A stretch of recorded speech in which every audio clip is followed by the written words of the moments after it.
भारत गौरव आचार्य श्री पुलक सागर जी गुरुदेव के प्रवचन और लेटेस्ट धार्मिक भजन व कार्यक्रम निशुल्क देखने व सुनने के लिए हमारे YouTube चैनल जीन शरण मीडिया को आज ही सब्सक्राइब करें।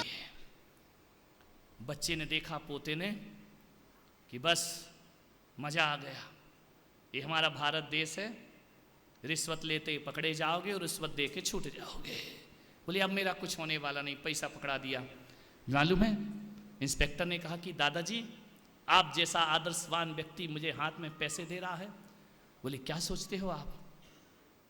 इसलिए पैसा नहीं दे रहा हूं कि इसे छोड़ देना, मैं पैसा इसलिए दे रहा हूं कि आज इस बच्चे को इतनी मार लगाना, कोई मरम्मत नहीं करना, इस पर इतना मारना इसे कि दोबारा किसी लड़की को छेड़ना तो छोड़ो, उस पर बुरी नजर डालने में इसकी रूह कांप जाए। इतना दंड इसे देना चाहिए, इतनी सजा इसे दे, दोबारा हिम्मत ना कर सके। मैं नहीं कहूंगा कि मेरे बच्चे को छोड़ो, मेरे बच्चे को इतना दंडित किया जाए कि किसी भी लड़की पर दोबारा निगाह उठाने की कोशिश ना कर पाए। मान्यवर, आपके घर में ये होता तो आप क्या करते? अपने अंदर में झांक करके देखो। आप पैसा बच्चे को दंड देने के लिए देते या छुड़ाने के लिए देते? एक बात बताइए, जब चौराहे पर किसी लड़की का बलात्कार होता है ना, तो कैंडल मार्च करते हैं हम लोग, पूरे देश में हो हल्ला कर देते हैं। दिल्ली में एक लड़की के साथ रेप हुआ, पूरा देश आंदोलन कर उठा। क्या बात है ये? पूरा देश कहता है उसे फांसी पर लटका दो। सारे लोगों ने अदालत से कहा इसे सजा दे दी जाए। विचार करो, हुआ क्या? कुछ नहीं हुआ ना। विचार करिए, एक लड़की जिंदगी से हाथ धो करके बैठ जाया करती है। मुझे एक बात बता दो नासिक वालों, यदि उन दरिंदों में तुम्हारा लड़का होता तो फिर क्या तुम ये आंदोलन करते कि उसे फांसी पर लटका दो? बोलो, इतनी हिम्मत थी तुम्हारी जो तुम कहते कि इसे फांसी दे दो? तुम बचाने का प्रयास करते, क्योंकि वो अपनी औलाद है, ध्यान रखना। दूसरे की औलाद है तो फांसी पर चढ़ा दो, और यही काम तुम्हारा बेटा करे तो तुम लाखों की दौलत पानी सा बहा दोगे और ये कहोगे अभी नाबालिग था।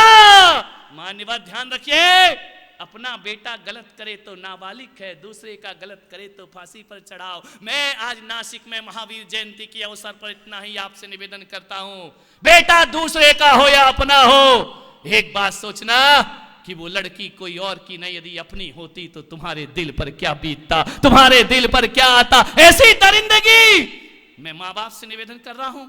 आपका बेटा यदि गलत करे, मालूम है भ्रष्टाचार क्यों है, करप्शन क्यों है, चरित्रहीनता क्यों है, आज बच्चियां सुरक्षित क्यों नहीं है? मालूम है देश की वजह से नहीं, टीवी की वजह से नहीं, आज असुरक्षित है तो वह मां बाप की वजह से। ध्यान रखना, तुम्हारा बच्चा आता है तो तुम बचाते हो।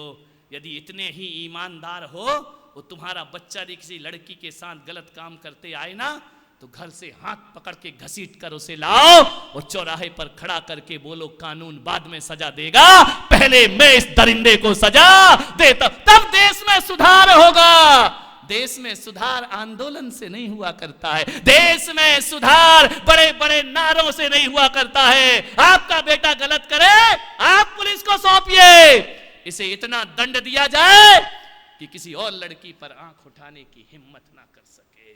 इतनी ईमानदारी है। आज एक बहन अपने भाई को बचाती है, आज एक मां अपने बेटे को बचाती है, आज एक बाप अपने बेटे को बचाता है, और दूसरे का बच्चा हो तो कहते उसे फांसी पर लटका दिया जाए। ध्यान रखिए, ये जिम्मेदारी किसकी है? आपकी है।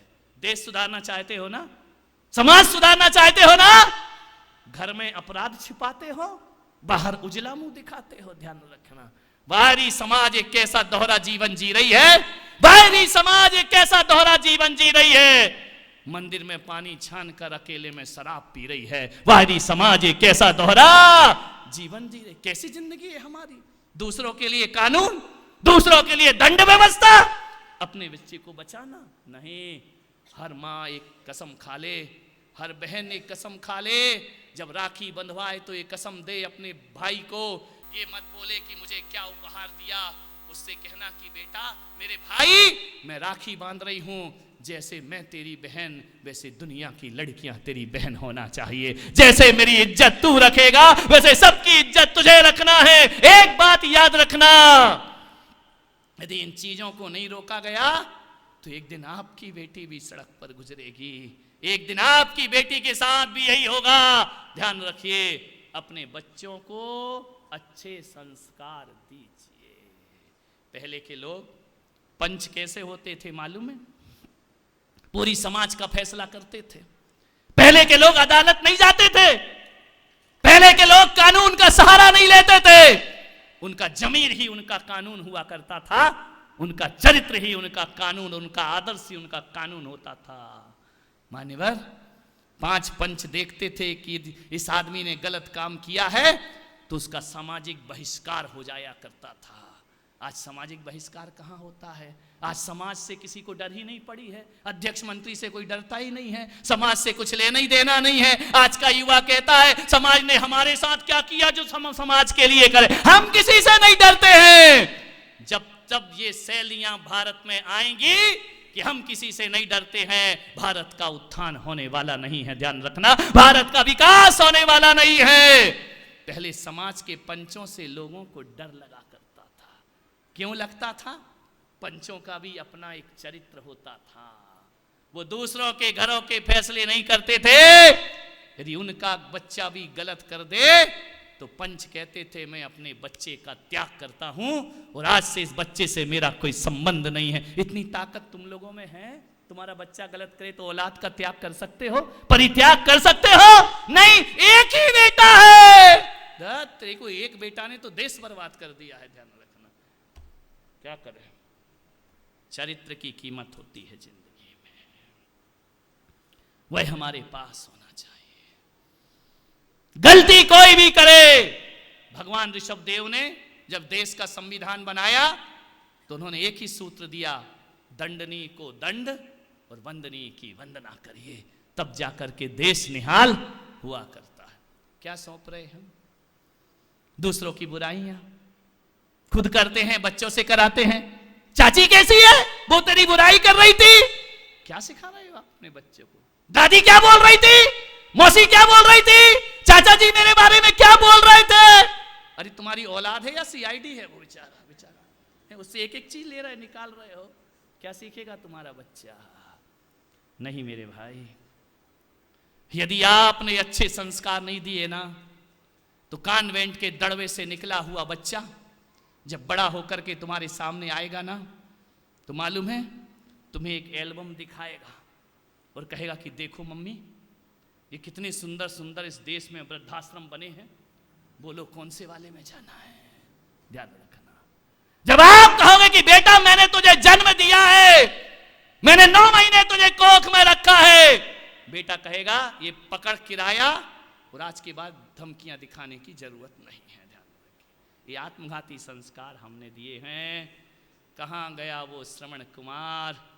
यदि माँ बाप को तीर्थ यात्रा की भावना जगे तो अंधे माँ बाप को कांवड़ पर बिठाकर पूरे हिंदुस्तान की यात्रा करा दिया करता था। उस बेटे को तलाश रहा हूं मैं, एक पिता के वचन को निभाने के लिए बेटा 14 वर्ष वनवास चला जाता है, उस बेटे को तलाश रहा हूं मैं।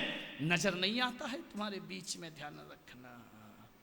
श्रवण कुमार जब कांवड़ पर बिठाकर ले जा रहा था ना तो उससे किसी ने कहा कि पागल हो गया है, अंधे माँ बाप को क्या तीरथ कराएगा, इनको कुछ दिखाई देता है क्या?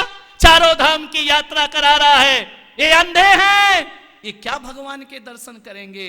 श्रवण कुमार ने कहा मैं जानता हूं मेरे माँ बाप अंधे हैं, उन्हें दिखाई नहीं देता है, तो फिर क्यों श्रवण कुमार कांवड़ पर बिठाकर हिंदुस्तान की यात्रा करा रहा है? श्रवण कुमार ने कहा मैं भारत का बेटा हूं, मैं हिंदुस्तान का बेटा हूं, मैं जानता हूं कि मेरे माँ बाप अंधे हैं, वो भगवान को नहीं देख पाएंगे, लेकिन मैं इतना भी जानता हूं मेरा भगवान अंधा नहीं है, वो मेरे माँ बाप को देख लेगा, उसकी निगाहें मेरे माँ बाप पर। भगवान तो अंधा नहीं है ना, माँ बाप अंधे हैं तो क्या हुआ? ध्यान रखिए मान्यवर, क्या भाषा थी, क्या सोच था, क्या चिंतन था, क्या शैली थी, क्या संस्कार थे, आज हमारे घरों में दिखाई नहीं दिया करते। क्या महावीर जयंती मनाए हम। जियो और जीने दो चिल्लाते हो, जीने दो और मरने दो पे जीते हो। ध्यान रखना, अपना काम बनता भाड़ में जाए जनता, जहां मिली पूरी परात वही गुजारी सारी रात। वक्त पड़े बाका तो गधे को कहे काका, राम नाम जपना पराया माल अपना, मुंह में राम बगल में छुरी। जय हो भगवान महावीर जयंती। ध्यान रखिए। मान्यवर चलो अब उठो, और क्या है, सुनते ही रहोगे क्या? टाइम हो गया है। मुझे भी अपने गले का ध्यान रखना, वरना तुम तो जियो और जीने दो वाले हो। मान्यवर, पूरे हाल में अपार जन सैलाव, महावीर जयंती का नज़ारा हमें देखना है। महावीर को जुलूस में ही नहीं, जीवन में भी उतारने का प्रयास करना है। महावीर की बहुत आवश्यकता है हिंदुस्तान को। महावीर को जय जयकार नहीं चाहिए, महावीर को सदाचार चाहिए, महावीर को आचरण चाहिए। और महावीर भगवान 14 तारीख को निकलेंगे। अभी तुम उनके घर में जाते हो दर्शन करने, 14 को वो तुम्हारे घर में आएंगे दर्शन देने, कि देख लो मैं आया हूं तुम्हारे यहाँ, मैं शोभा यात्रा में आया हूं। एक बार तो आने दो अपनी काली करतूतें देखने के लिए। ध्यान रखिए। मान्यवर, आप सबने सुना, अनुग्रहित हूं। यही कहूंगा अंत में, पैसे वाले हो या गरीब हो, अपने बच्चे को महंगी महंगी कार दिलाओ या ना दिलाओ, अपने बच्चे को एक संस्कार की कार जरूर दिलाओ, जिस पर बैठकर वो जीवन की यात्रा कर सके, जीवन को ऊंचाई पर ले जा सके। जय